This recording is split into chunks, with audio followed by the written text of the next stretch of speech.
ఎవరికైనా ఏదైనా శుభం కలిగితే ఆ శుభానికి కారణం ఎవరు అంటే శంకరుడే. నేను చెప్పట్లేదు ఈ మాట, శాస్త్రములు చెప్పే. శుభములన్నీ కుప్పలు తెప్పలుగా ఆయన పాదముల దగ్గర పడి ఉంటాయిట.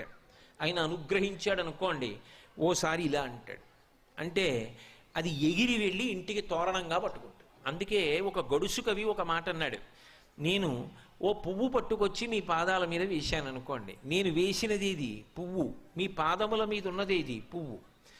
నేను ఒక పువ్వు పట్టుకెళ్ళి మల్లికార్జున లింగం మీద వేశాను అనుకోండి, పరమ ప్రేమతో వేశాను అనుకోండి, ఆ పువ్వు ఓ ఏడాది తర్వాత నా ఇంటి మనవడు.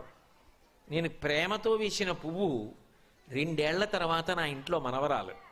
నేను ప్రేమతో వేసిన పువ్వు నేను కట్టుకునే ఒక ఇల్లు. నేను వేసిన పువ్వు నాలో కలిగేటటువంటి భక్తి. నేను వేసిన పువ్వు ఏ వయస్సులో నాకు రావాలో ఆ వయసులో